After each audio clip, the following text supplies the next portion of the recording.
And we're back with the top Democrat in the House, Leader Hakeem Jeffries. He joins us from his Brooklyn, New York district. Good morning. Good morning. Great to be with you. Well, Leader Jeffries, Treasury Secretary Bessent said the shutdown is starting to affect the economy, and by November 15th, the troops will not be paid. Do you expect the shutdown to last that long? I certainly hope not. This is day 26 of the Trump Republican shutdown, and as Democrats, we've maintained from the very beginning and continue to maintain we will sit down anytime, any place with anyone, either at the Capitol or back at the White House, to reopen the government, to negotiate a bipartisan spending agreement that actually meets the needs of the American people, and to decisively address the Republican health care crisis, particularly as it relates to the urgent need to extend the Affordable Care Act tax credits so we can prevent tens of millions of Americans from experiencing dramatically increased health insurance premiums that will make access to a doctor unaffordable. I want to come back to health care in a moment, but the Treasury Secretary accused you of playing politics personally. And I know that your Democratic whip, Catherine Clark, said on Fox this past week that shutdowns are terrible, but as she put it, it's one of the few leverage items Democrats have. Do you think Democrats are gaining from this fight? No, our focus continues to be on driving down the high cost of living for everyday Americans. Donald Trump and Republicans promised that they would lower costs on day one. We know costs haven't gone down. They're going up. Inflation is moving in the wrong direction. The Trump tariffs have made life more expensive for the American people to the tune of thousands of additional dollars per year. We know that electricity bills are through the roof. Housing costs are too high. Child care costs are too high. Groceries too expensive. And now tens of millions of Americans are at risk of having their premiums explode. In some cases, by $1,000 to $2,000 per year. That's what this fight for us is all about. Republicans have come up with a new conspiracy theory every week for the last 6 weeks. The Democratic position, Margaret, has been clear. Cancel the cuts, lower the costs, save health care. Well, that was the quote from the whip herself when she said leverage. But I hear you on rising healthcare costs, but the immediate term, people aren't getting paid. 750,000 federal workers are on unpaid leave. 80% of the folks who work on our nuclear program are included in that figure. The Agriculture Secretary said there will be delays in food stamps for many of the 41 million people who rely on SNAP. And then at airports across the country, half of the flight delays, according to the Transportation Secretary, are because of staffing shortages. This pain is real now. So is there a point at which it becomes too great to justify continuing the shutdown? Well, there is an urgent need to reopen the government, which is why we continue to demand that Republicans sit at the negotiating table so we can enact a spending agreement that's bipartisan in nature. That's what we've called for from the very beginning. But the Republicans are saying they won't do that until you pass the funding bill, the clean funding bill that already passed the House. Why can't Democrats in the Senate get on board with that? Well, we've made clear, and I'm thankful for the leadership of Chuck Schumer and Senate Democrats, that we were not going to support a partisan Republican spending bill that continues to gut the health care of the American people in an environment where Republicans have already enacted the largest cut to Medicaid in American history. Hospitals, nursing homes, and community-based health centers are closing all across the country. There's the possibility that Medicare could face a $536 billion cut, the largest cut to Medicare in history, if Congress doesn't act by the end of this year because of what Republican policies have done in their one big ugly bill. And now they refuse to extend the Affordable Care Act tax credits. That impacts working class Americans, middle class Americans, and everyday Americans throughout the country, including in rural America. Well, they haven't refused. Leader Thune said he'd even put that up for a vote if you open the government first. But next Saturday is the beginning of open enrollment. I mean, people are going to see what that bill is going to look like. Practically speaking, aren't you out of time here? Insurance companies have set these premiums in place. That's how they're already in the mail for people to open and see on Saturday. What becomes the strategy after November 1st if this shutdown it lasts that long?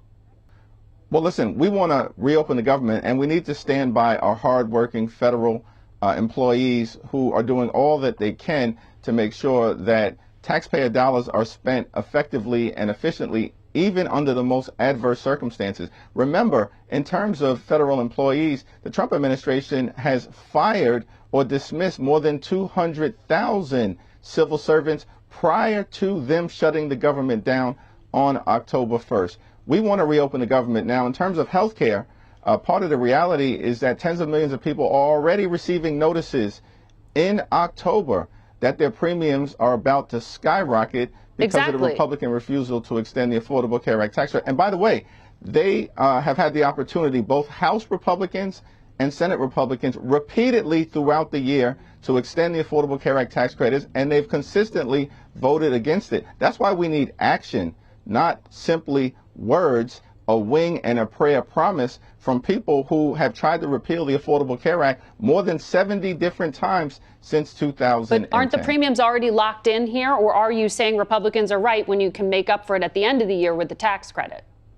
The premiums are not locked in terms of the reality that if we can act legislatively and act now, we can extend the open enrollment period. We can push it back, and we can intervene as a Congress in order to actually protect the affordability of health insurance for tens of millions of people. All right, Leader, stay with us. I have to take a quick commercial break.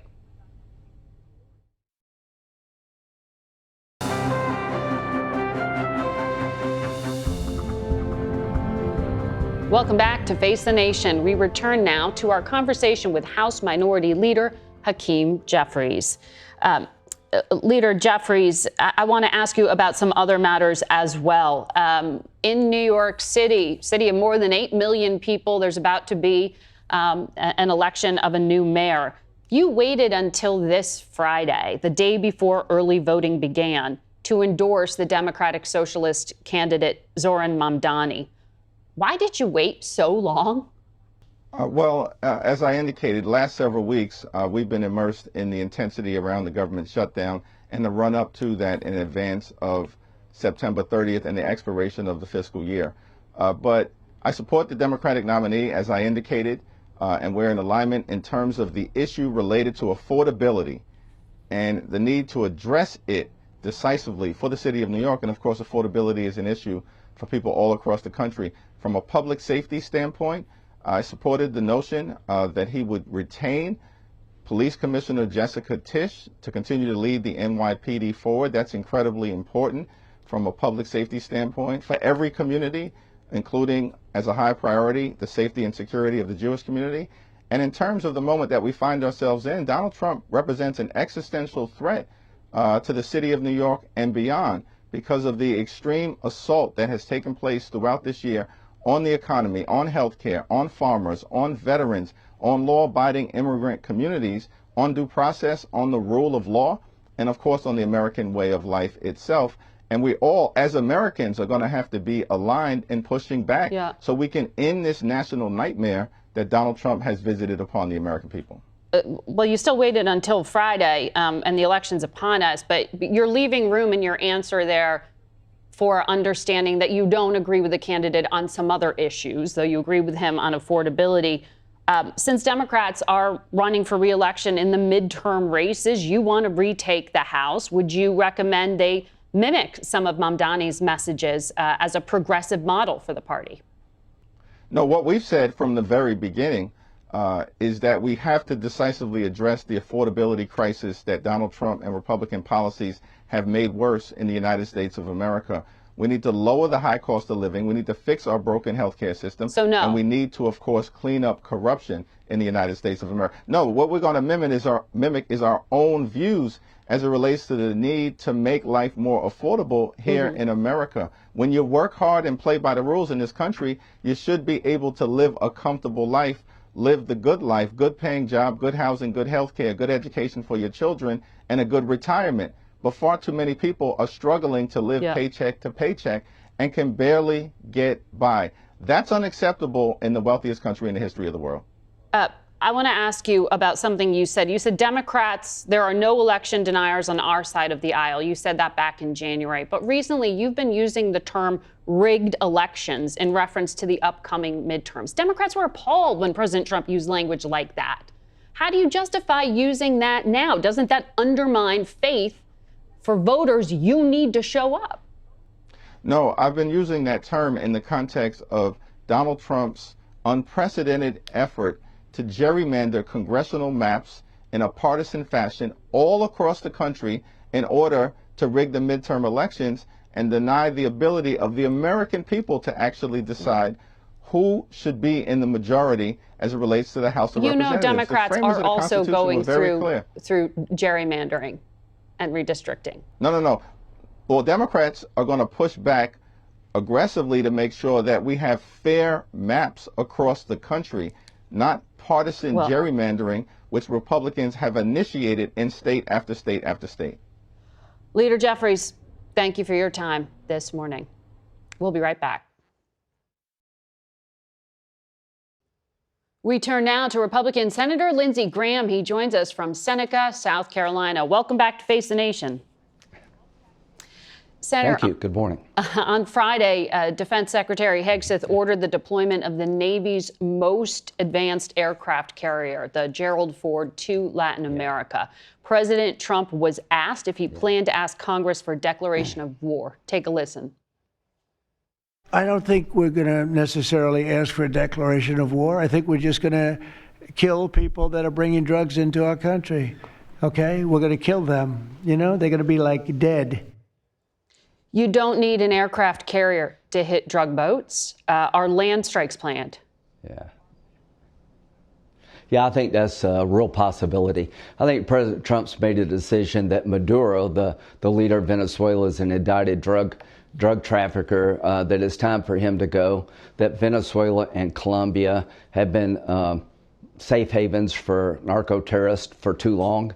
And President Trump told me yesterday that he plans to brief members of Congress when he gets back from Asia about future potential military operations against Venezuela and Colombia. So there will be a congressional briefing about a potential expanding from the sea to the land.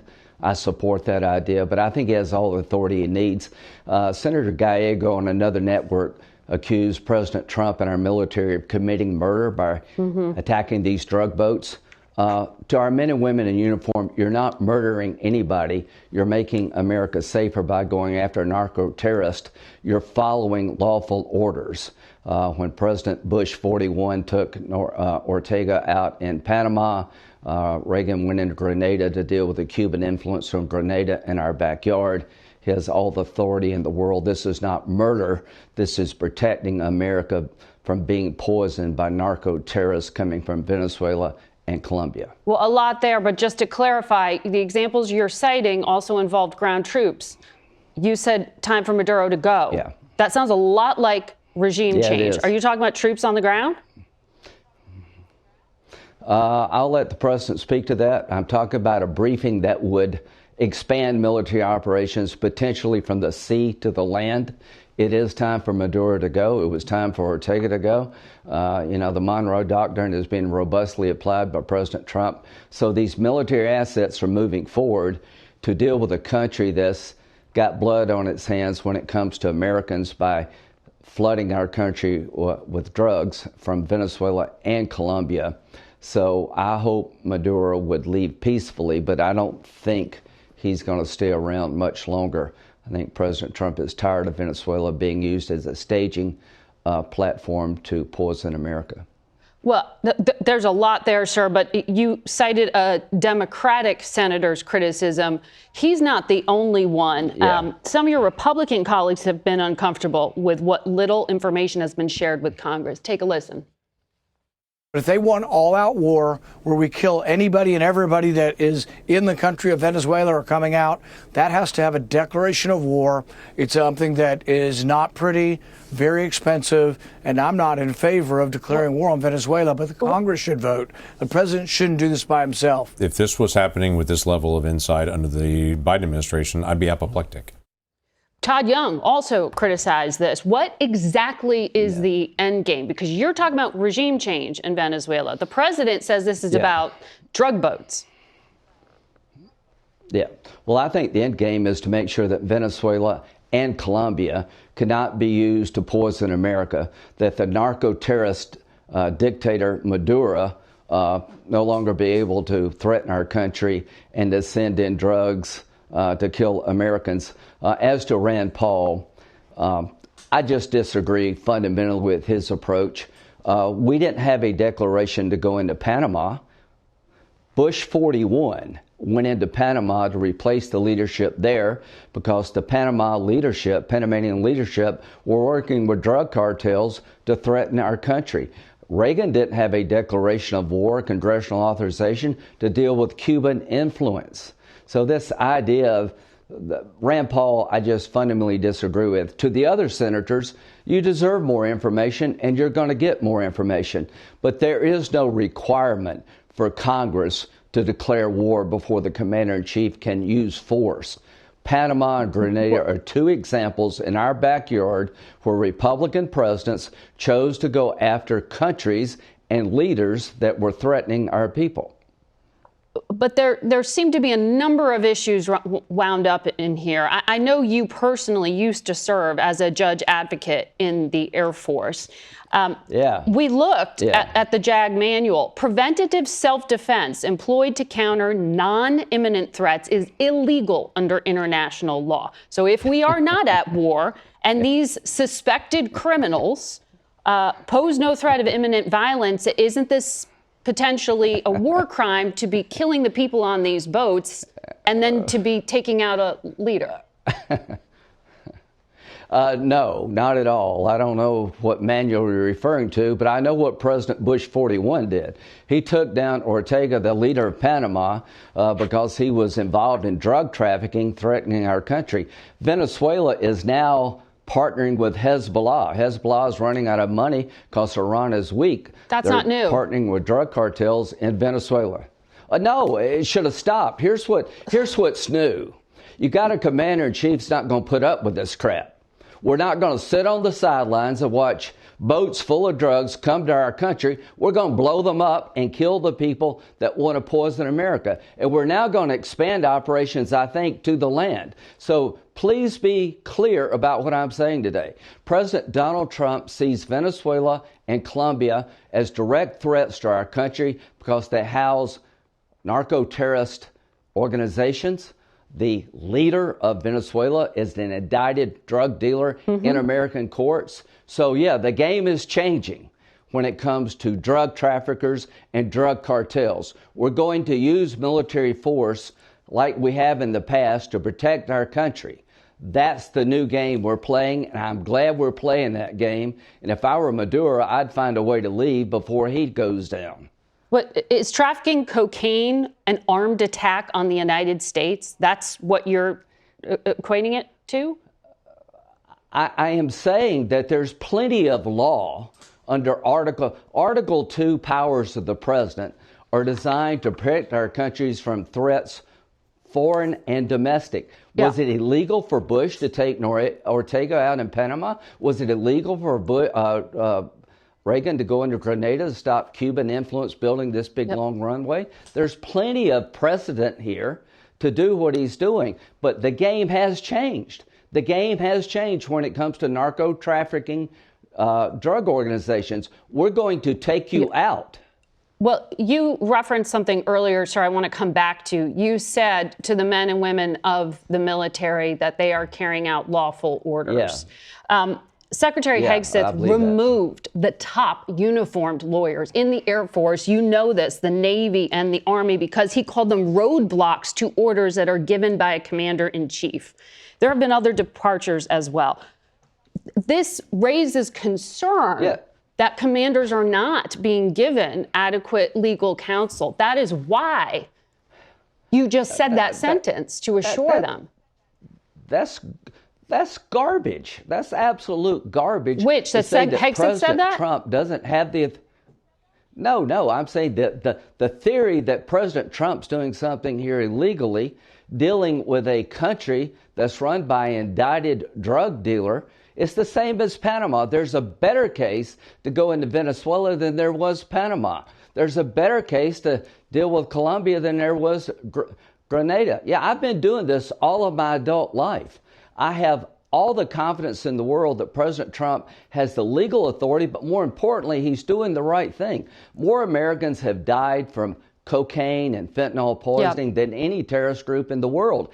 I am very pleased that we now have a president who's going to use the full force of the American people, the might of America, to protect us from narco-terrorist states and drug organizations. Keep it up, Mr. President. We're not committing murder. We're protecting our nation from people who want to poison us. Well, there's obviously buyers on the other end of it, which is why the cartels are selling, right? But yeah, I want to... we'll do with both. Well, I want to come back to when we talk about lawful orders here. I myself spoke to a former senior commander who said he'd want that in writing because of concern that this is going to be down the line questionable. You've already heard the orders to carry out operations. You've already heard Democratic lawmakers, including on this program, say that they have concerns about future prosecutions of Well, act on your concerns. Officers. Why don't you okay, if you got concerns, here's what we can do as members of Congress. We can cut off funding for military operations we don't like. So if you're concerned as a Democrat or a Republican, why don't you introduce legislation to cut off all funding to the military when it comes to attacking drug boats and going after narco-terrorist states through the military? You can do that. Go ahead and do it. I'll vote no. I think it has all the authority in the world in Article 2 and international law to make sure that countries like Venezuela can't be staging areas to infiltrate drugs into our country. It's not I think he has all the legal authority in the world. And I'm just really glad he's doing this. And Mr. President, keep it up. Well, we look forward to hearing those justifications when they are shared with Congress. You made some news there, Senator. Thank you for your time today. We'll be back in a moment.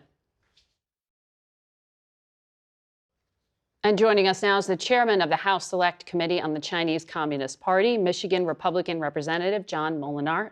Welcome, Thank you, Margaret. Good to be with you. So much to get to with you, but just quickly, if the prime adversary and threat to the United States is in China and the Pacific, is bringing them to the West, all the military of the Western Hemisphere in such full force and focus the thing to do? Well, I think we're sending an important message that we're no longer going to allow drug trafficking coming in and killing American lives. And, you know, China is very much behind the fentanyl crisis that's killed hundreds of thousands of Americans. And so that's out of Mexico primarily. Well, and I think the president takes the Western Hemisphere very seriously, and getting the drugs out of our backyard, I think, is an important step forward. On the committee work that you've been doing, I'm sure you heard from Treasury Secretary Bessent at the top of the program that he says China has agreed to the TikTok deal. 170 million Americans use this social media app. Congress had passed a law to force the sale and cited it as a national security threat if it continued to operate the way it has. Have your national security concerns about the app and then about this transaction been addressed? Well, I think it's important that we note that the law requires a divestment, and getting the Chinese Communist Party control away from the app as well as the algorithm. And it allows ownership only up to 20% for the Chinese entity ByteDance. And to me, it's very important that that's carried out. We don't know all the specifics of this, but we know that American companies are very interested in participating.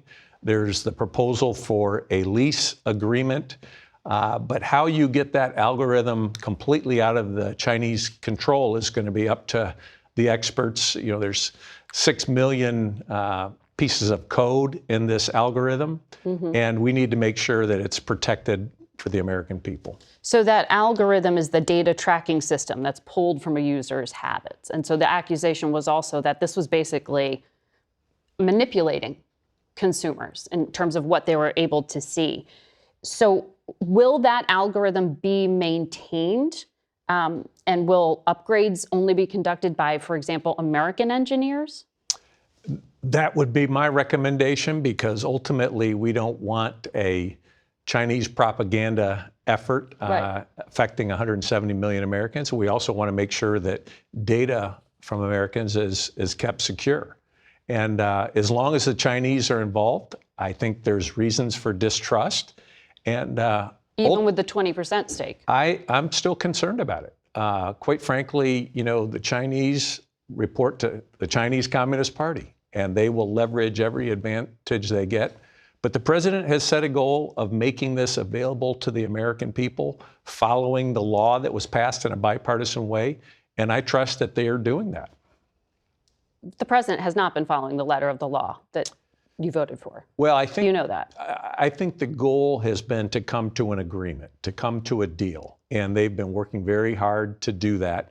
But when you have the Chinese Communist Party, Xi Jinping, with direct leverage on this in terms of what they will do, what they won't do, it's very difficult to continue to make that available. But I trust the people who are negotiating that recognize we've got to get the control of the algorithm away from the Chinese Communist Party, the app, and make sure that the ownership is controlled by America, not China. So let's talk about that ownership. The president said the investors would include Michael Dell, Lachlan Murdoch, whose family owns Fox News, and Larry Ellison, whose son owns Paramount, parent company of CBS News. Do you have concerns that people who are boosters of the president will have ownership of social media in this way? I think since it's so powerful. Well, there are some, I'm sure, investors, not everybody is simply a supporter of the president, but I believe that in this case, Congress has a role for oversight, and we will be meeting with the parties of transaction. We also will have hearings on this, because at the end of the day, we want this controlled by American companies, regardless of what their political affiliation. We don't want it controlled by the Chinese Communist Party. But Secretary Bessent said he got the Chinese to say yes, and on Thursday, he used the word consummated, that this deal will be signed off between Xi and Trump. So are your hearings just after the fact, or, what effect do you hope they will have? Well, oversight. Congress has a legitimate role of oversight. We passed a law. Meaning you assume this deal is done, that this transaction is happening and you're just going to monitor it? I would assume that if the president comes to an agreement, which he's charged to do under the law, and if that happens on Thursday, then it will move forward. And there may be challenges to that law or the implementation of it, but Congress has a role of oversight to ensure that the law is followed. The Wall Street Journal reported that Xi Jinping called TikTok, quote, spiritual opium. And he saw this as just like a low-cost bargaining chip for China. Do you think that that's what's happening here? That this is just an easy thing to hand over to I believe it's a very addictive app.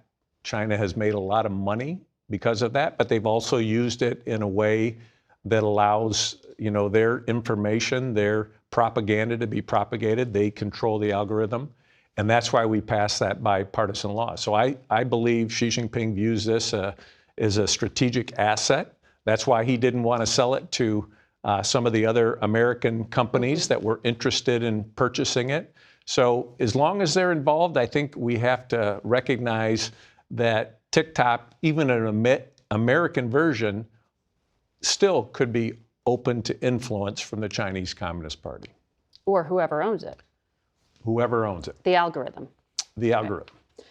Congressman, thank you very much. And we'll be watching for those hearings if you have them. We'll be right back. That's it for us today. Thank you all for watching. Until next week. For Face the Nation, I'm Margaret Brennan.